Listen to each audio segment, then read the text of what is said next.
Hi hello welcome to my channel Anusha Naresh. అందరూ ఎలా ఉన్నారు? బాగున్నారా?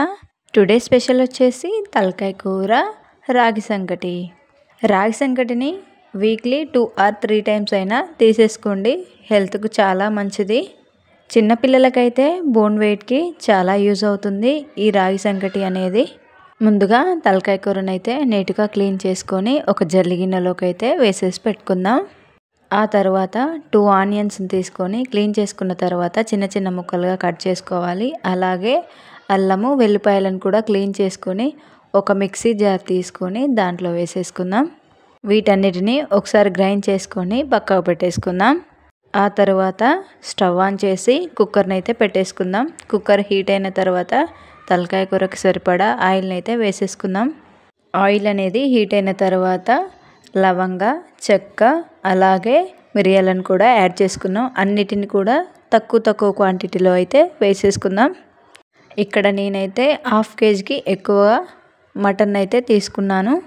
ఆల్రెడీ మనం గరం మసాలాను అలాగే ధనియాల పౌడర్ని వేసుకుంటాం కాబట్టి ఆయిల్లో కొంచెం తక్కువ క్వాంటిటీలో మసాలా ఐటమ్స్ని అయితే యాడ్ చేసేసుకుందాం. ఆ తర్వాత ఆనియన్స్ని కూడా వేసేసుకొని అలాగే కొంచెం పసుపును కూడా యాడ్ చేసుకొని ఆనియన్స్ అనేది బ్రౌన్ కలర్ వచ్చిన తర్వాత మన మటన్ని కూడా యాడ్ చేసేసుకుందాం. వీటన్నిటిని బాగా మిక్స్ చేసి ఒక 5 నిమిషాలు మూత పెట్టేసుకోవాలి. ముందుగా మనం మిక్సీ పట్టుకున్నాం కదా ఆనియన్ పేస్ట్ని, దాన్ని అయితే ఇప్పుడు యాడ్ చేసేసుకుందాం. ఈ ఆనియన్ పేస్ట్ని వేసుకున్న తర్వాత అన్నిటినీ బాగా మిక్స్ చేసుకొని ఒక 2 లేదా 3 విజిల్స్ వచ్చే వరకు మూత పెట్టేసుకుందాం. ఇలా పెట్టడం వల్ల ఏమవుతుందంటే మన ఆనియన్ పేస్ట్ అలాగే మసాలా అనేది ముక్కలకి చాలా చక్కగా పడుతుంది. ఈలోపు కొత్తిమీరని కూడా క్లీన్ చేసేసుకొని నీట్గా కడిగి పక్కకు పెట్టేసుకోవాలి. ఆ తర్వాత చిన్న నిమ్మకాయ అంత చింతపండునైతే నానబెట్టేసుకుందాం. చింతపండు నానబెట్టుకొని దానిని గ్రేవీలాగా రెడీ చేసేసుకోవాలి. ఆ తర్వాత కూరకు సరిపడా సాల్ట్ని అయితే యాడ్ చేసేసుకుందాం ఫ్రెండ్స్. సాల్ట్ వేసుకున్న తర్వాత వీటన్నిటిని బాగా మిక్స్ చేసుకొని మళ్ళీ ఒకసారి మూతనైతే పెట్టేసుకుందాం. రాగి సంకటి తలకాయ కూర మీరు కూడా తినకపోతే ఇలా ట్రై చేయండి, చాలా బాగుంటుంది. అలాగే హెల్త్ కూడా ఈ 2 ఐటమ్స్ అనేవి చాలా ఇంపార్టెంట్. 3 విజిల్స్ అనేది వచ్చిన తర్వాత మూత తీసేసుకొని బాగా మిక్స్ చేసేసుకోవాలి. ఆ తర్వాత టేస్ట్కి సరిపడా కారంని అయితే యాడ్ చేసేసుకుందాం. నేనైతే 3 టేబుల్ స్పూన్ల కారంని అయితే యాడ్ చేసేసుకున్నాను. కారము అలాగే ధనియాల పౌడర్, గరం మసాలా పౌడర్ని వేసుకొని అలాగే వాటర్ కూడా యాడ్ చేసేసుకుందాం. ముక్కలు మునిగే వరకు వాటర్ని అయితే యాడ్ చేసుకోండి. అలా చేసుకోవడం వల్ల ఏం జరుగుతుందంటే ముక్కలు ప్రతి ఒక్కటి కూడా మెత్తగా ఉడికిపోతాయి. వీటన్నిటిని బాగా మిక్స్ చేసుకున్న తర్వాత ఒక 2 నిమిషాలు మూతనైతే పెట్టేసుకుందాం. ఆ తర్వాత కొత్తిమీరను అలాగే పుదీనాను కూడా యాడ్ చేసేసుకుందాం. ఆ తర్వాత ముందుగా మనం నానబెట్టుకున్న చింతపండు గుజ్జును కూడా రెడీ చేసుకొని దానిని కూడా కర్రీలో వేసేసుకుందాం. వీటన్నిటిని బాగా మిక్స్ చేసుకున్న తర్వాత మళ్ళీ ఒక 5 విజిల్స్ వచ్చే వరకు కుక్కర్ని అయితే మూత పెట్టేసుకుందాం. ఆ తర్వాత రాగి సంకటిని అయితే రెడీ చేసుకుందాం. ముందుగా ఒక గ్లాస్ బియ్యాన్ని అయితే తీసుకొని వాటిని క్లీన్గా చేసుకున్న తర్వాత స్టవ్ ఆన్ చేసి అన్నంని అయితే పెట్టేసుకుందాం. ఒక గ్లాస్ రైస్కి 2 గ్లాసుల వాటర్ని అయితే యాడ్ చేసుకొని బాగా ఉడికించుకోవాలి. మినిమం ఒక 70% కుక్ అయిన తర్వాత ఆ తర్వాత ఒక కప్పుడు రాగి పిండిని కూడా తీసుకుందాం. రాగి పిండిని రైస్లో అయితే బాగా గడ్డలు కట్టకుండా అయితే మిక్స్ చేసేసుకోవాలి. దీనినైతే కంటిన్యూగా మిక్స్ చేస్తూనే ఉండాలి.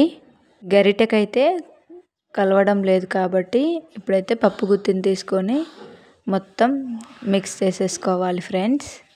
ఫస్ట్ టైం కనుక నా ఛానల్ చూసినట్లయితే లైక్, షేర్, సబ్స్క్రైబ్ కూడా చేసుకోండి.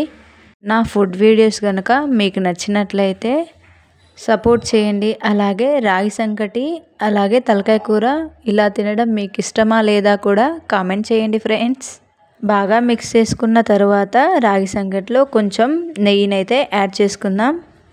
ఈ నెయ్యి అయితే మన ఇంట్లోనే ఫ్రెష్గా రెడీ చేసుకున్న నెయ్యినైతే రాగి సంకటిలో యాడ్ చేసుకొని బాగా మిక్స్ చేసేసుకుందాం.